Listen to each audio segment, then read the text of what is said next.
Adam Ayad, 15, murdered by the occupation while defending the Dahisha refugee camp, left a note. I had a lot of dreams. I wish they would come true, but we are living in an occupied country that makes your dreams impossible. Settlers protesting this right-wing fascist government. At the same time, 1,000+ people in Masafar Yatta are being ethnically cleansed. Uthman Jabarin, the grandfather of one of the families, said the occupation demolished our house in March, but we rebuilt it and they demolished it again. Having their daily life interrupted because their house is being demolished. And then when they try to move on, build a new house, it happens to them again and again and again. And they have nowhere to go because why would they go anywhere? Because they're from there. The crimes speak for themselves. Netanyahu's fascist program uses the word settlement in it. Unquestionable. A part of Judaism, question it. Exclusive right. I think everybody else was hoping for more of an open relationship.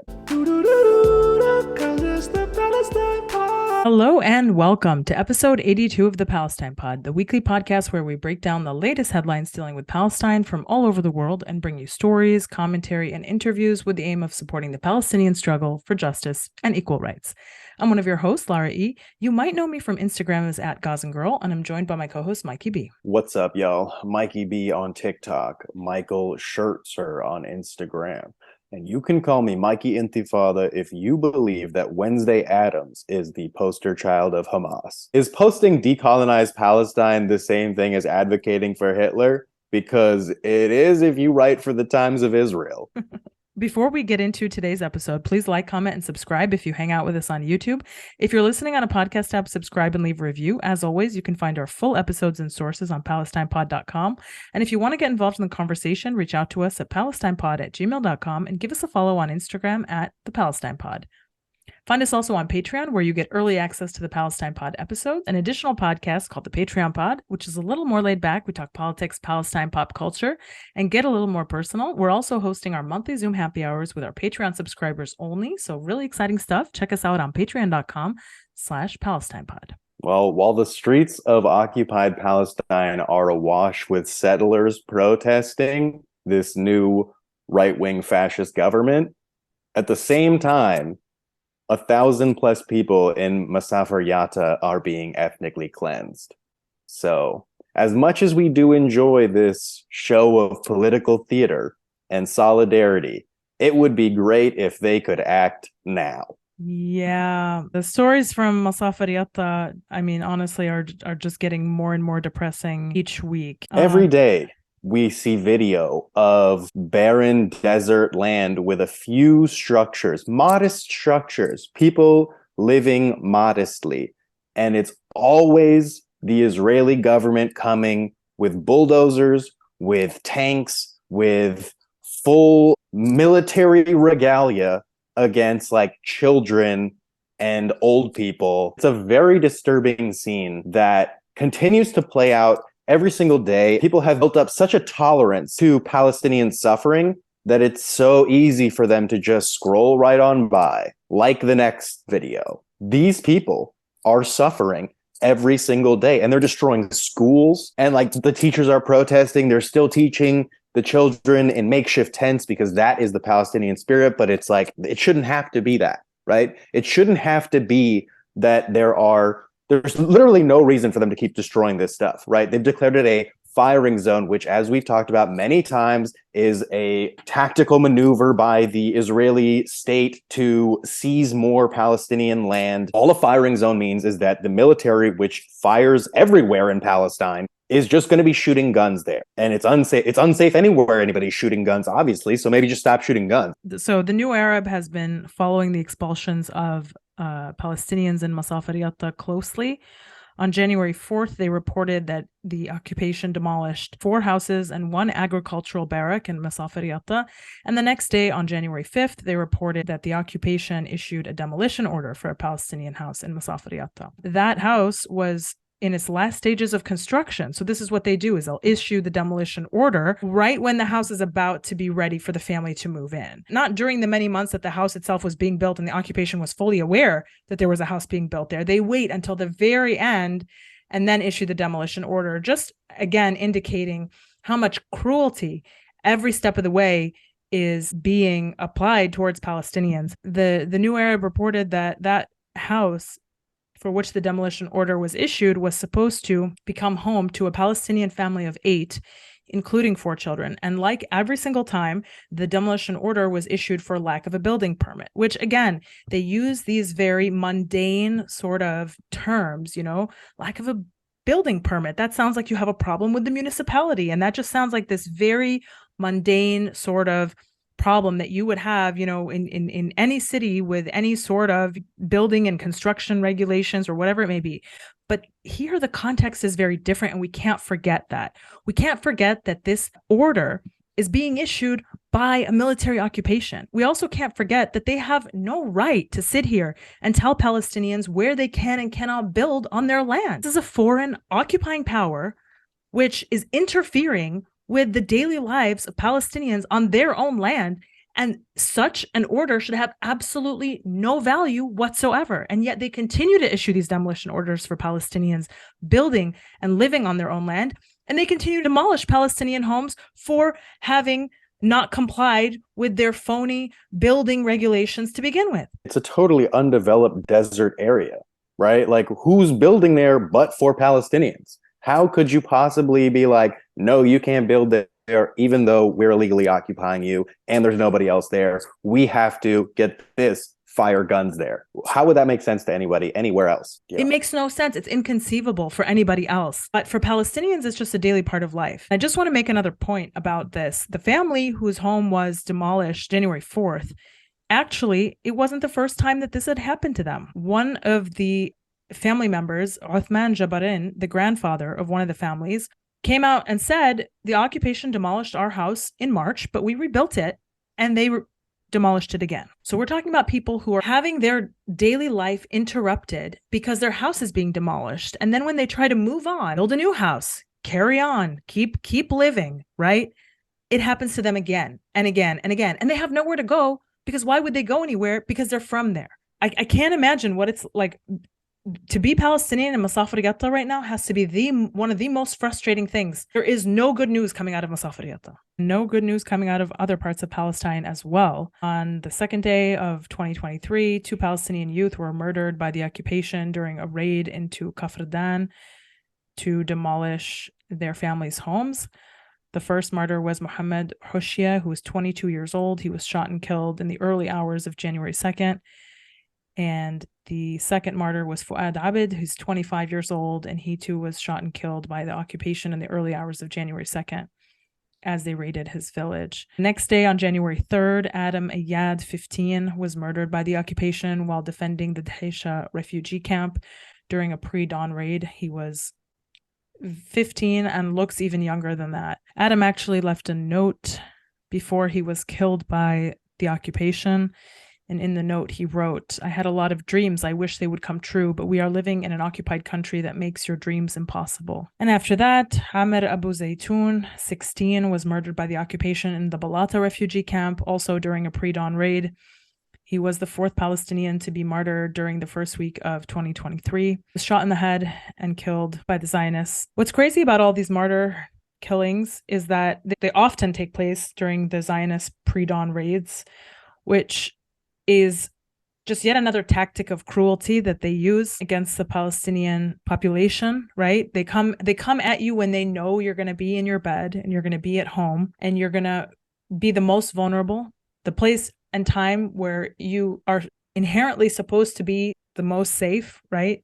In your bed at 3 a.m., you think nothing's going to happen to you here. You're supposed to be safe there. But that's exactly when they come for you. And all of these kids were killed defending their homes. They were all killed defending their homes and defending their refugee camps, the places where they live, from foreign occupying invasion. The circumstances of that, I think, should never be forgotten, that these kids were in their homes and they, in some cases, may have been resisting, in some cases may have been murdered and taken out before they could even do anything. But it should always be remembered that they were in their homes. They were taken in the moment when they were the most vulnerable, and that if we were in their place, we would have done exactly the same thing. Tried to defend our home, our families, and our communities. I'd certainly like to think so. Because of this killing spree that the occupation has been on in the first week of 2023, this is just in line with the occupation's behavior for 2022, which was the year with the highest number of Palestinians killed in the occupied West Bank by the occupation since the Second Intifada. This is the highest number in 18 years. And the way that 2023 started, it seems like the occupation is going to maintain this very aggressive approach and perhaps outdo itself in 2023. Speaking of the Second Intifada, Ben-Gvir just made a visit to Al-Aqsa, which was similar to Ariel Sharon's visit that kicked off the Second Intifada. It was a display of utter disrespect that Palestinians couldn't tolerate, and it was in conjunction with all of the other conditions of the occupation, the checkpoints, the murders, the, displacement, the economic theft. And that visit created a powder keg that kicked off what we now know as the Second Intifada. And so the fact that Ben-Gvir did it and that settlers do it all the time, settlers are taking like tours of the Al-Aqsa compound in a way that is just so flagrantly disrespectful to Palestinians. They come in under the protection of the army. They antagonize the indigenous population, outwardly trying to provoke a reaction. And that's what Ben-Gvir did as well. That's why he did it. It just shows that like how entrenched the occupation is, that a thing which was unthinkable when Ariel Sharon did it has now become just another headline that people will not read. It'll be just one more grievance that Palestinians have that the international community largely doesn't care about. And Palestinians are not in the same place where they can resist like full scale as they did. You know what I mean? Because the occupation has geared up militarily. The divide between the resistance and the military occupation has grown deeper. Disadvantage that Palestinians are at is on full display, because all they can do is watch in dismay as a thing that was once unthinkable has become a common day reality, right? I'm seeing elders in Al-Aqsa weeping because they never thought that they would see the day where settler interior ministers of defense, or whatever his fucking Looney Tunes title is today, would make a visit casually to Al-Aqsa. All of these Islamic countries, allegedly Islamic countries, they're busy normalizing with the government. They're not going to say anything. They're busy getting weapons. They're busy getting intelligence. They're busy not getting assassinated. You're absolutely right that this is something that we see happening all the time now, right? I mean, how many times have we read the story that so-and-so stormed Al-Aqsa and it was or it wasn't followed with a period of resistance by the Palestinians in Jerusalem? I mean, that very thing was one of the main events which kicked off all of the resistance in May 2021. And ever since then, it's been happening all the time. And here it has happened again, and the international community is standing by. Now, the UN Security Council convened for an emergency discussion over Ben-Gvir's storming of Al-Aqsa Mosque on Thursday, January 5th. And, like every time the UN convenes to discuss anything having to do with Palestine, some words were used, some stronger than others, right? The US definitely got the word two-state solution in there, and I kid you not, literally said that at a time when, and we'll talk about this in just a moment, Netanyahu could not have made the intention for apartheid any more clear. Like, he's just been running around screaming apartheid, apartheid, apartheid at the top of his lungs, and the US is still going forward with a two-state solution. But the US interjected two-state solution during a UN break, actually. It wasn't even during session. They just said it in the courtyard. Yeah, in the courtyard. Did anybody write that down, right? Yeah. Two-state solution? It's like, who was that for? The demons in your head? Like, right. So the 15-member Security Council convened on January 5th to discuss the issue, Palestine's ambassador to the UN, Riyad Mansour, said that Al-Aqsa will not fall. It will stand for generations to come. It has outlasted Begin, Shamir, Sharon, and will outlast Netanyahu, Ben-Gvir, and Erdogan. Mansour said that Israel has no claim and no right to sovereignty over the occupied Palestinian territory, including East Jerusalem, and there is therefore no rightful claim over Al-Aqsa. He added, in reference to the Israeli far right, listen to me carefully. The Security Council should stop you. It is their responsibility. It is the responsibility of this council and of all states to uphold international law and the historic status quo. The Security Council should stop you, but make no mistake, if they don't, our people will. And, you know, I don't usually like to quote from Palestinian political figures because we have talked extensively about how unhelpful and, in fact, harmful the Palestinian political apparatus is in this whole situation of occupation. But in this instance, I think I agree with him completely in that Palestinians are first and foremost the ones who are taking their own liberation into their own hands, because they have seen how the international community has not aided them in these last few decades. And if anything, has only allowed the situation to persist and to become more aggravated. And so, you know, we saw in May 2021 a period of intensified resistance in response to this very same type of provocation.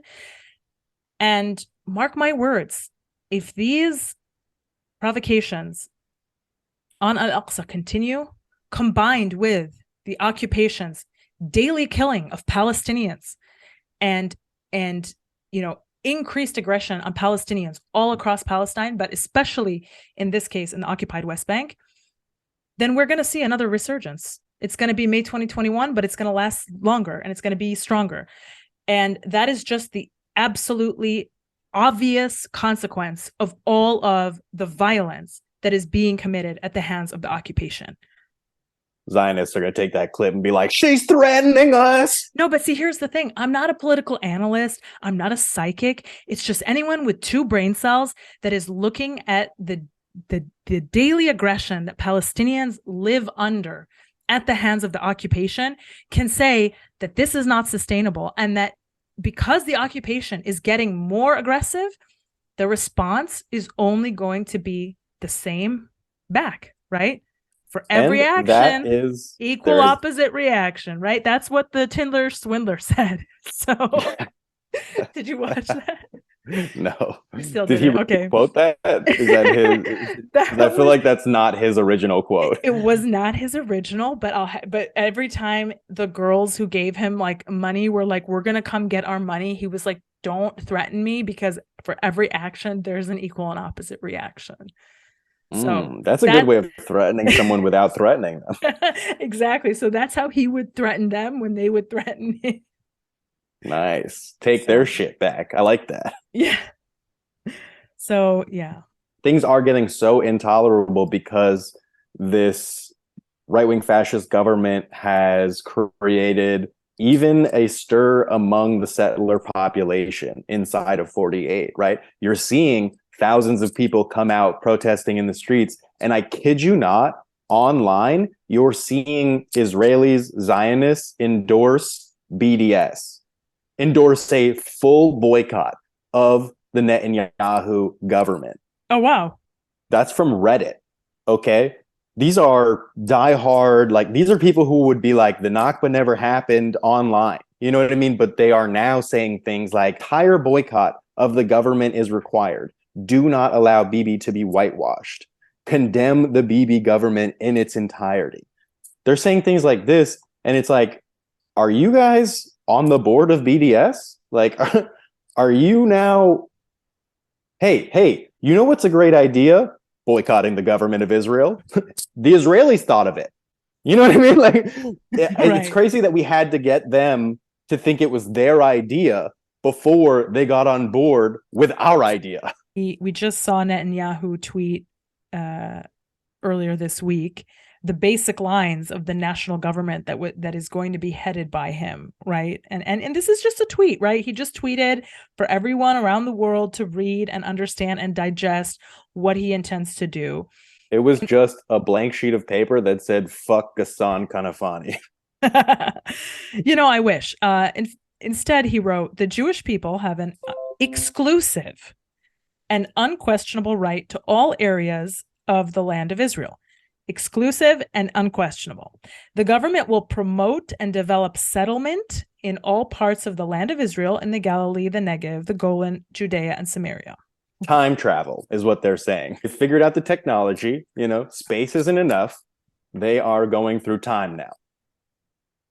So while they're going back to Judea, right? Yeah. Thank you so much. Thank you so much. It's a joke about their ridiculous lie from thousands of years ago. Okay. While the U.S. is sitting in front of the UN Security Council talking about two-state solution again and again and again and again, including this week, the leader of Israel has said, we have an exclusive right. So if they have an exclusive right to all this land, which, by the way, doesn't just include Palestine, right? All those regions that he referenced, parts of Syria are in there, parts of Lebanon are in there, right? So, he's cooking up something else, right? Palestine's a big part of it, but it definitely creeps into the sovereignty of other nations as well. At the same time that the U.S. is talking two-state solution, he just told you very explicitly what he intends to do. More settlement, and we have an exclusive right. So what does that mean for the millions of Palestinians who live in the land in which he says only Jewish people have an exclusive right to be in? This is not just Jewish people have the right to come live here.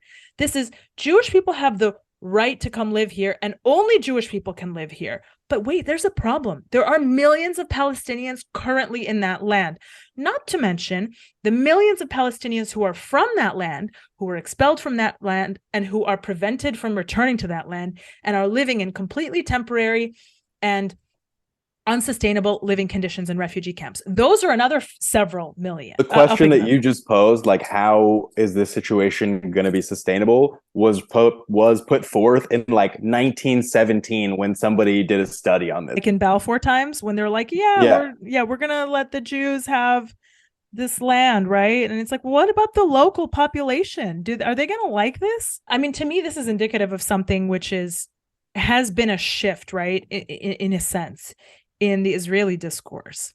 There was a time when Israeli leaders would occasionally try to placate the international community. They would say, oh, well, we're not going to come to the drawing table unless there's preconditions, but we want to negotiate, but they don't want to negotiate.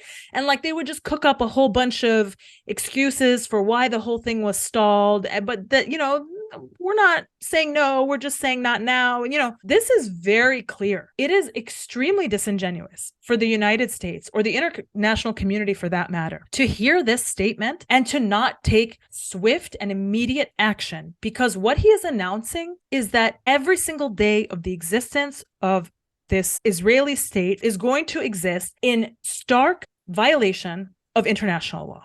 That's what he's saying. He's saying every day I am now in power again, I am going to take aggressive steps to violate international law on a daily basis. And if the international community can't respond to that by making Israel accountable for its violations of international law, then what is the point of international law to begin with? If we are not going to sanction human rights abusers and violators of international law, then throw the whole system away. What's it good for? Guy who has come out and said, I fully intend to break the law every single day in my, in this term that I am now going to serve. He's not sugarcoating anything. He's not hiding anything. He's not even faking. He's not even trying to fake that maybe he's interested in peace. He's saying those millions of Palestinians that live in this land now, well, good fucking luck, because you don't have a right to be here and someone else has an exclusive right to be here in your place. And you can't question it. Unquestionable. Unquestionable. Right. Isn't that sort of a strange prerequisite? A part of Judaism, questioning, right? Jews love questions, okay? But apparently this unquestionable, exclusive right, exclusive. I think everybody else was hoping for more of an open relationship, right? Or something along those lines. Right. But he said exclusive. So, old fashioned. He is also currently under investigation for more corruption. And then, isn't it wild? In like the 1940s, there were a bunch of like Arab leaders who were like, hey, we are worried that this group of people, if you empower them, will then steal a bunch of our land and murder a bunch of our people.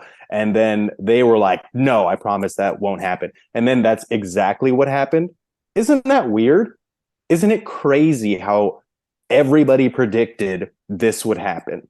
Yes, the King Crane Commission, officially called the 1919 Inter-Allied Commission on Mandates in Turkey, was a commission of the inquiry concerning the disposition of areas within the former Ottoman Empire. And it also stated about Palestine, touring Syria and Palestine between June 10th and July 21st, 1919, and soliciting petitions from local inhabitants. The commission found that 72% were hostile to the Zionist plan for a Jewish national home in Palestine. Such findings, coupled with Zionist talk of dispossession of the Arabs, led the commission to advise a serious modification of the Zionist immigration program in Palestine. They asked the locals what they thought, and most people were like, I'd rather not give up my home, which I think is pretty fair, honestly, pretty fair stance to have. And then the Zionists received that data, you know what I mean? Because nothing stops them. They're getting that data, even them. And they were like, got it. We'll have to go in violently. People will not be amenable to this, like, what did he call it? Not roundabout, but surreptitious, maybe? What did Herzl say? Both the process of expropriation and the removal of the poor must be carried away discreetly and circumspectly. That's what he said, circumspectly. Also, it's interesting to note that he said the poor, right?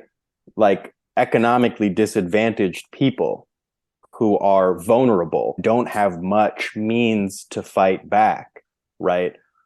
First of all, acknowledges that people were there, right? Tough for their narrative. Also, that they are at a disadvantage. Sounds like Musafer Yatta right now. Yeah, your whole point about how people have known that this, setting up a whole settler colony on top of a land that belongs to another people where they already are was going to cause problems. And people have been saying this ever since the beginning of the project.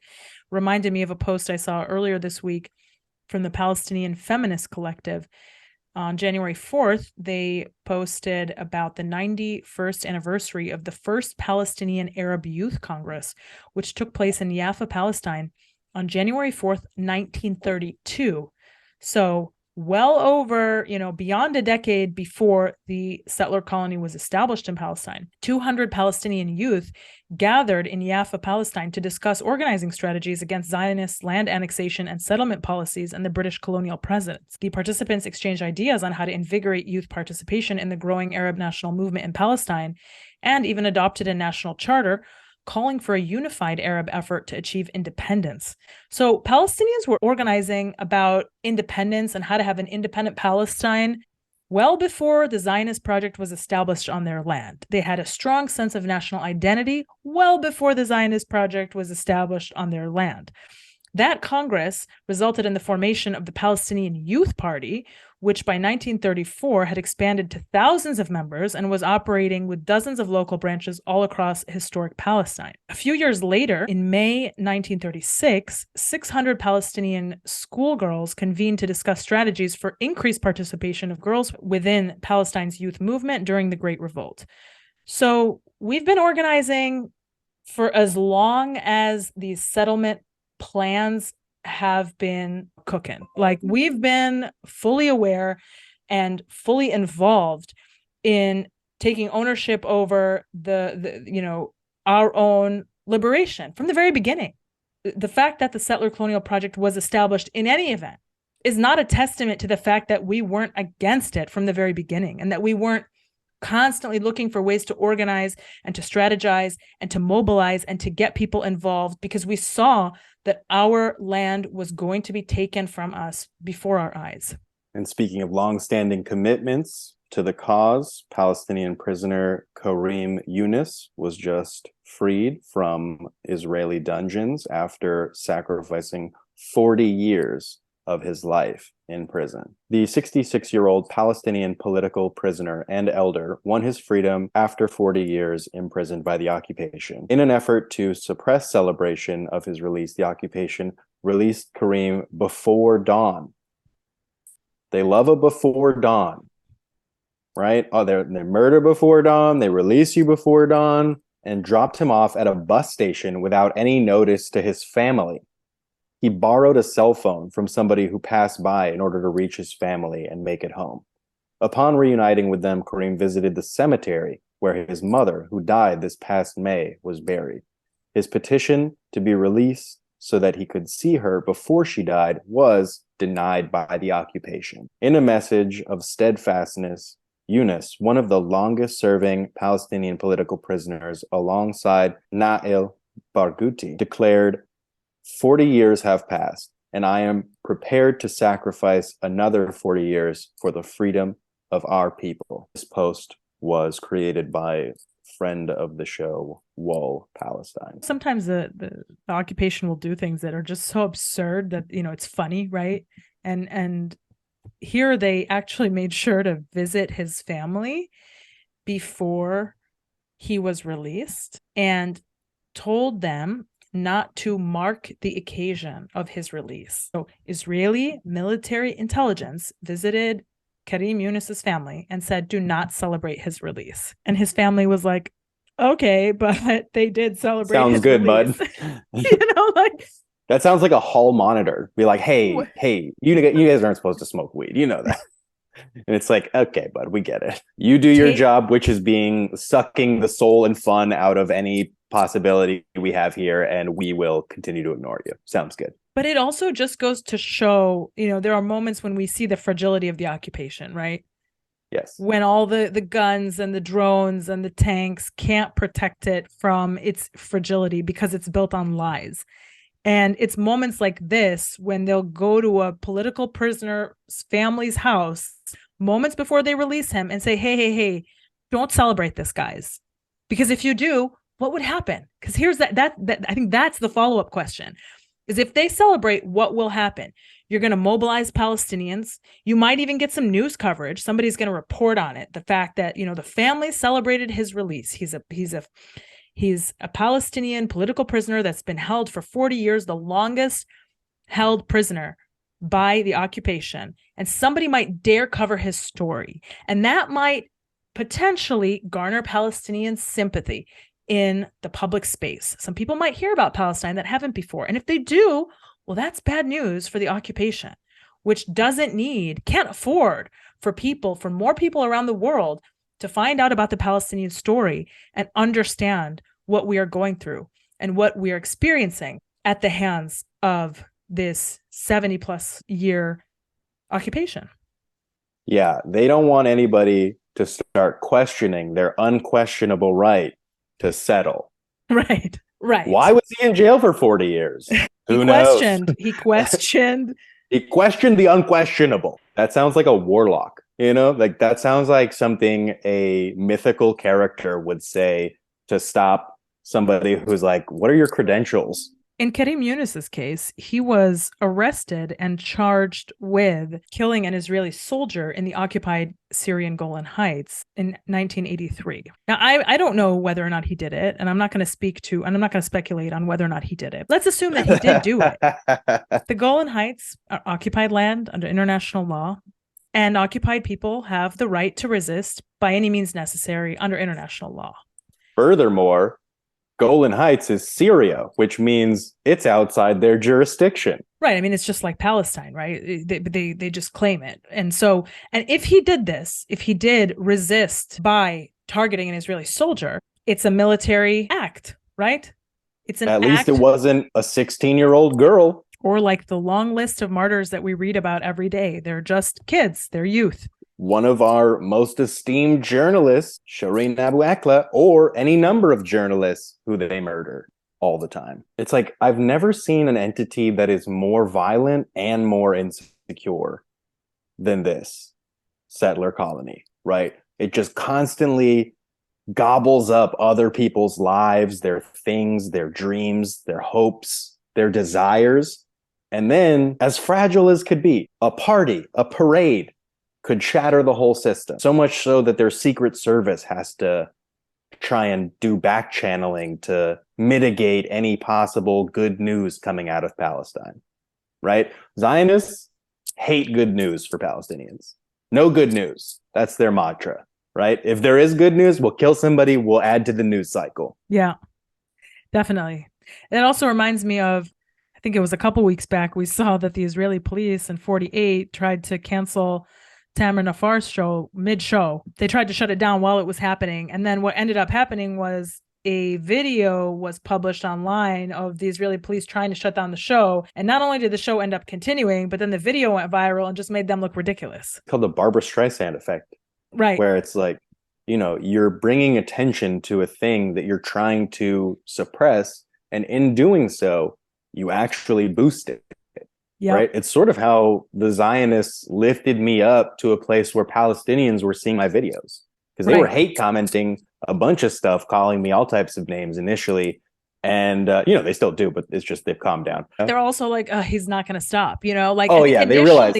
They were like, okay, maybe if we just go hard, then he will stop and back down. But it's like, now you're not worth their time.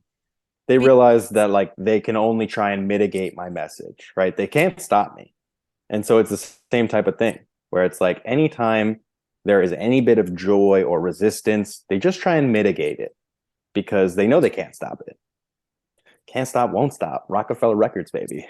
Settlers vandalized the graves in a Jerusalem cemetery. These are supposedly Jews, supposedly the chosen people. And if you're listening to them, God hates headstones. You know, look, the desecration of graves, I think, is one of the lowest out of all the ways that you can be destructive or violent. Taking it out on headstones, right? What's your problem? The problem is that those headstones challenge the narrative that there was nobody there, or if there was somebody there, they ran away, right? Because those people died there where they were born. And so the headstones are a constant reminder that they are living a lie. Yes. That they are participating in a mass scheme to steal land from indigenous people, to harass and destroy the lives of people. If you're destroying their life while they're alive, why wouldn't you desecrate a headstone once they're already dead? Right. What's the harm for you?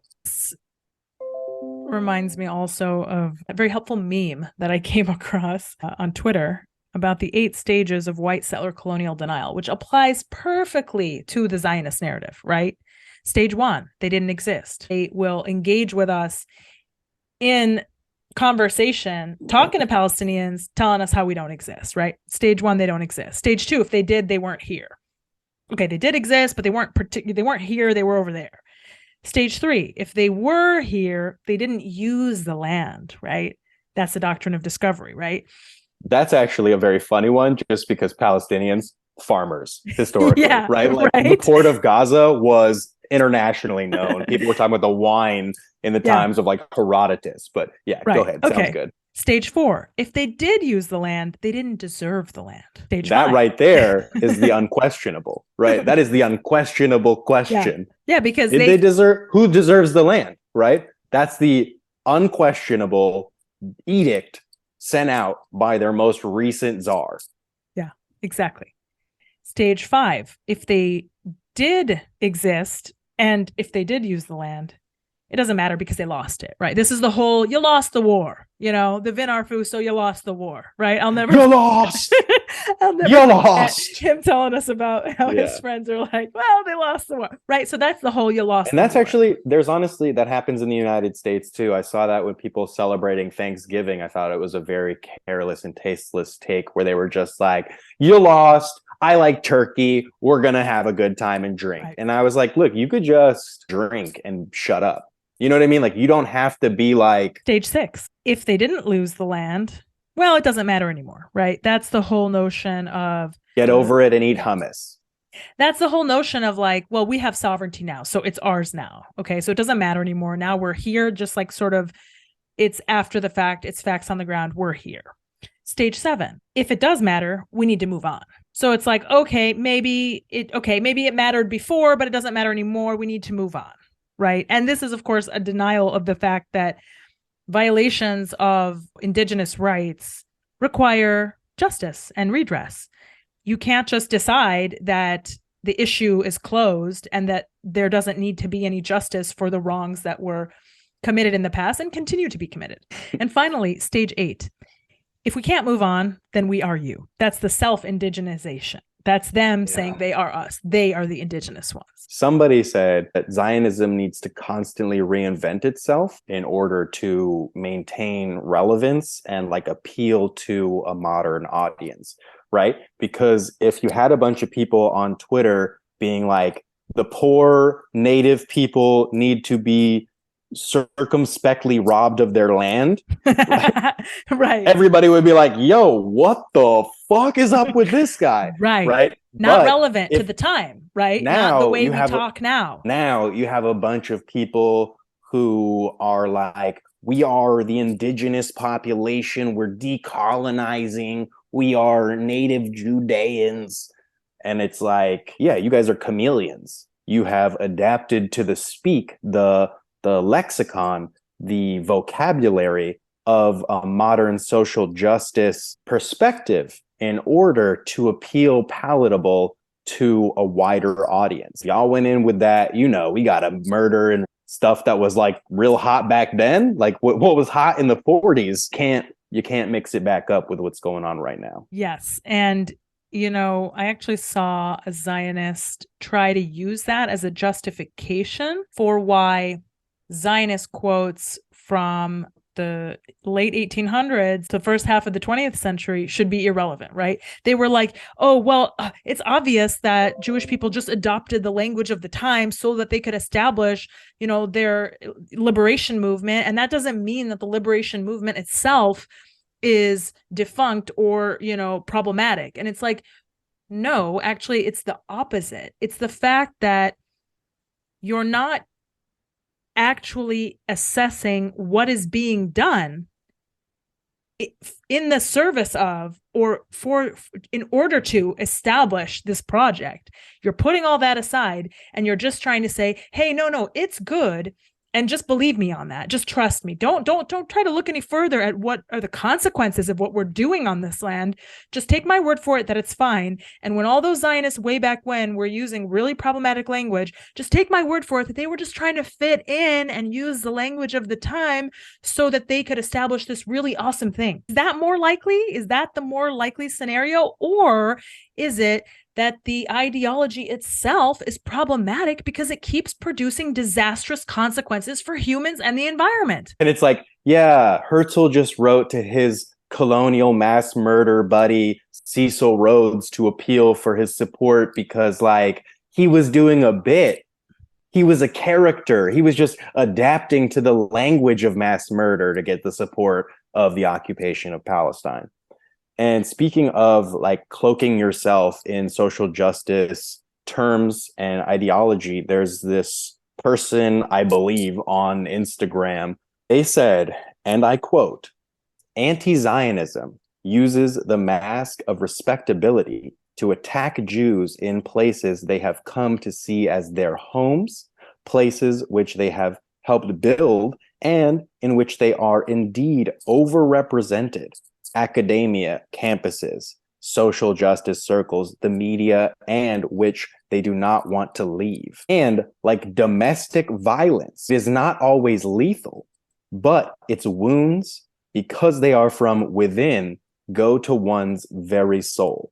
And like domestic violence, gaslighting is a frequent strategy to shield the abuser from consequences." This individual has compared anti-Zionism to domestic violence. I want to read this again because this person actually engages in anti-Semitism in this post, right? Attack Jews in places they have come to see as their home, places which they have helped build and which they are indeed overrepresented. Academia, campuses, social justice circles, the media, and which they do not want to leave. That sentence says that, according to, I think, Ina, she said, there are too many Jews in academia, too many on campuses, same thing, by the way, too many in social justice circles, and too many in the media.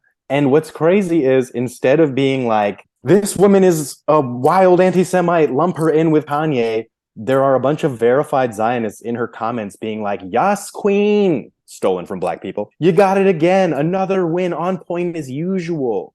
You know what I mean? There's nothing but support for this open anti-Semitism that's being used by Zionists to attack anti-Zionism and compare it to domestic violence. And then they said that the Palestinian cause is the side that gaslights. Have you ever been accused of gaslighting by a gaslighter? That's what gaslighters do.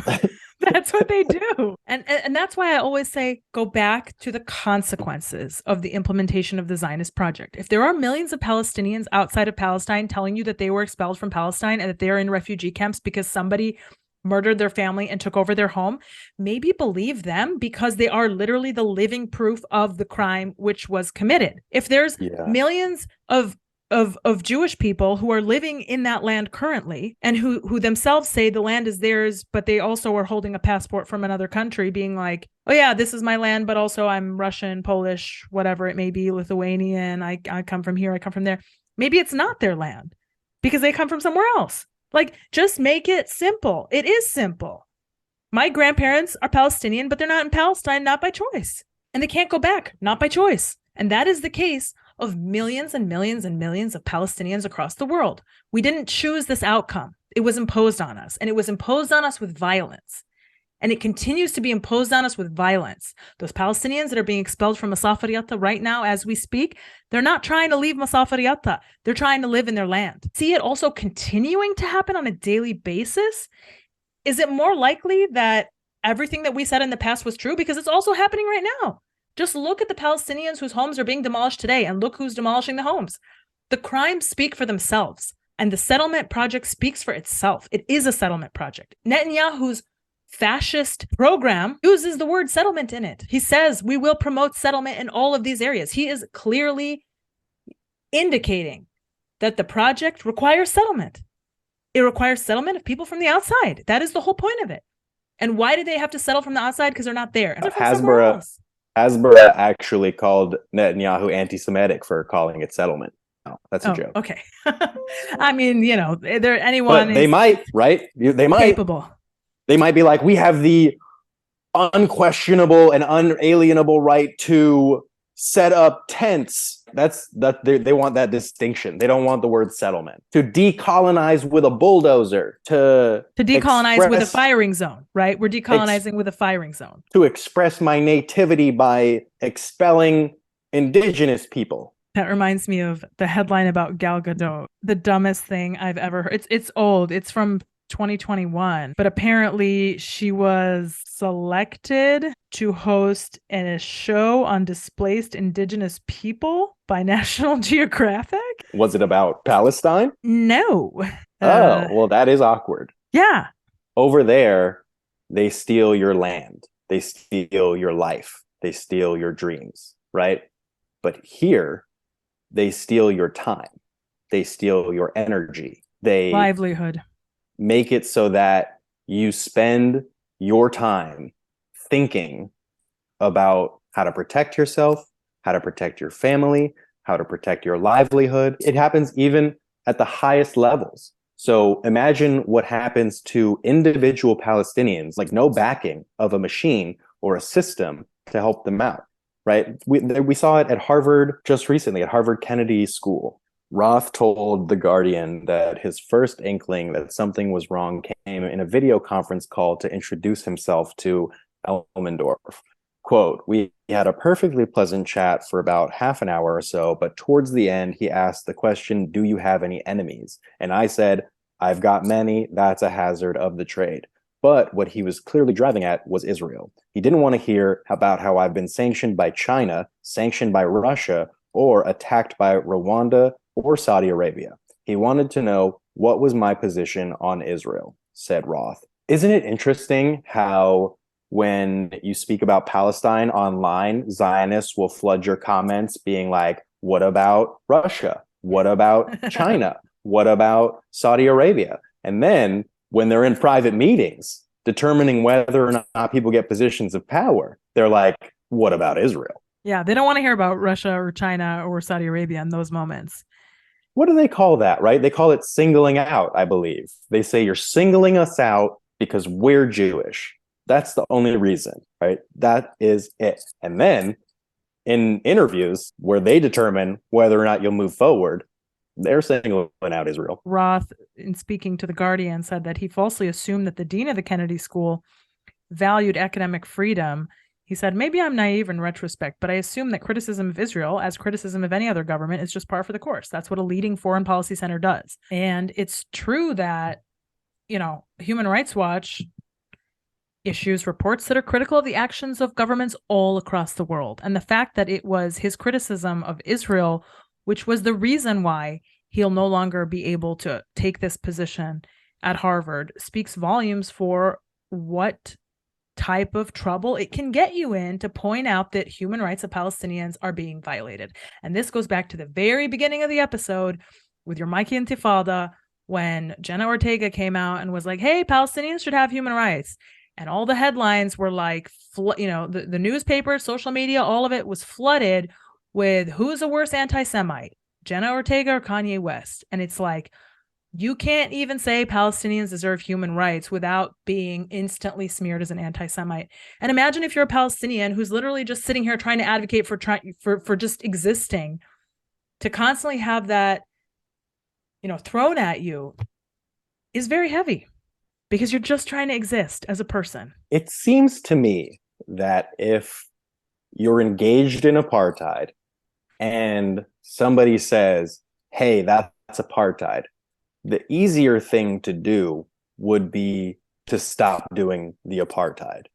But that's not what the apartheid state does, right? The apartheid state is like, okay, how can we stop this person from having a platform? How can we stop people from listening? It's like when they went to the family of Eunice, right? They were like, do not celebrate this joyous occasion. They know that they are on a sinking ship. And so instead of addressing the fact that their ship is sinking, they just continue to take on more water and try and plug the holes as they come every day. Exactly. The ship is sinking, and it's only a matter of time until you all realize. Until there's nowhere left to plug. You can't plug a boat with a rifle. Right. Maybe that's the title of the episode. Folks, that's been another episode of the Palestine Pod. Thank you all so much for listening. Please check out our full episodes and sources at www.palestinepod.com. Find us online on Instagram at @thepalestinepod. Send us an email at palestinepod@gmail.com. And look for us on Patreon, www.patreon.com/palestinepod. That has been another episode of the pod. Thank you all so much for listening. Have a great day.